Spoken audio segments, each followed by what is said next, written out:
Oh, so many videos. Alright, so this would be day 6? So I left. No. Oh my god. I guess day 5? I don't know. So, okay. The next day, I woke up and I like had no idea where I was just because I had been in so many places in such a short time. Like, what was it? Hostel, uh, hostel, hotel, friend's room, uh, another hostel, and, oh, not another hostel, it was couch surfing. I don't know.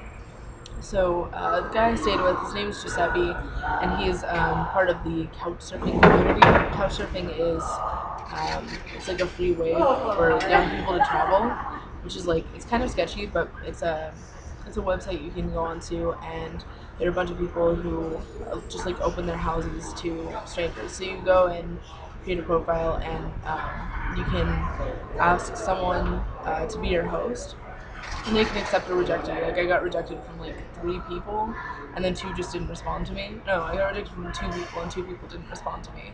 So I think it was because it was my first time doing it.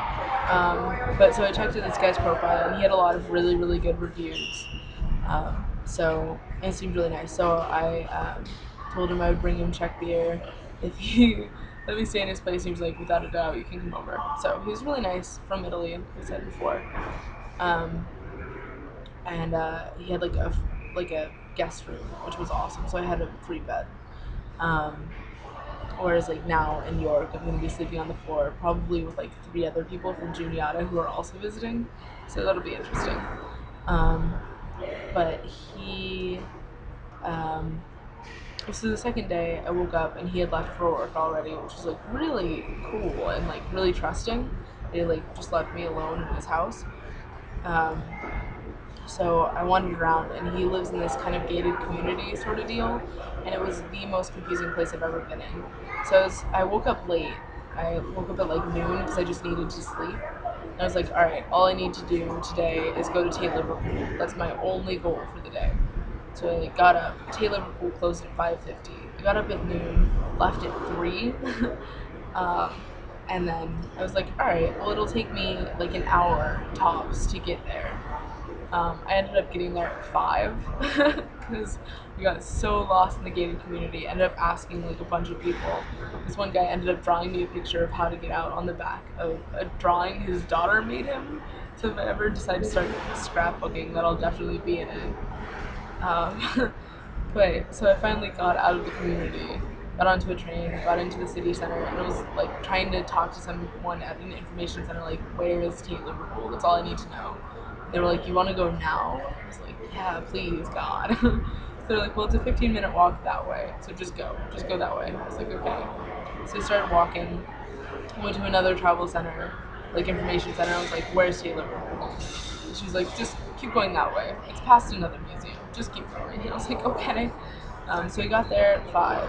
I had an hour, a little bit less than an hour, and it was an amazing museum. Like I really wish I could have spent more time there because there's like a whole floor that I didn't get to, but it was really incredible. Like there's this one space that was curated by a couple of DJs, and so when you walked in, there were some playlists that were going on in these headphones that only worked in the gallery. So you put them on, and then went in, and there were like disco balls going around, and like the gallery was all like figure sculptures, but all like from different eras. I think the earliest was probably 18th century, and then up till like 2008 probably.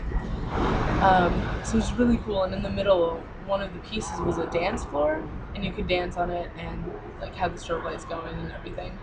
And I really wish I did that, but I didn't have time. I had to like go run around to other pieces. But compared to like Saatchi Gallery and Tate Modern, it was definitely my favorite museum so far. It was really, really good. Um, I mean, compared to all of the museums here, for sure. It was awesome. So got kicked out and then had to walk back. and had to like run back to his house before this gate closed, because if it closed then I would have to walk like an extra mile. So I got there and I was like, oh my god, I have to leave tonight to get to York. I really don't want to do this. And Giuseppe was making me food, because he's like renowned on couch surfing as like this amazing Italian chef. So he made me some really good spaghetti. Um, and Actually, it was funny. He had these two big, like not containers, the little bags of spaghetti, and he opened two of them. And I was like, I'm not that hungry. And he was like, no, we're not gonna eat all this. I was like, oh, okay. Because usually I use like one for maybe 5 meals. Like, it's not that much. So instead of putting both in, he only put 1.5 in. I was like, you're insane. So we ate and we both felt like dying afterwards, but it was really good. And I was like, I don't want to leave tonight. He was like, yeah, stay if you want to, like without a doubt.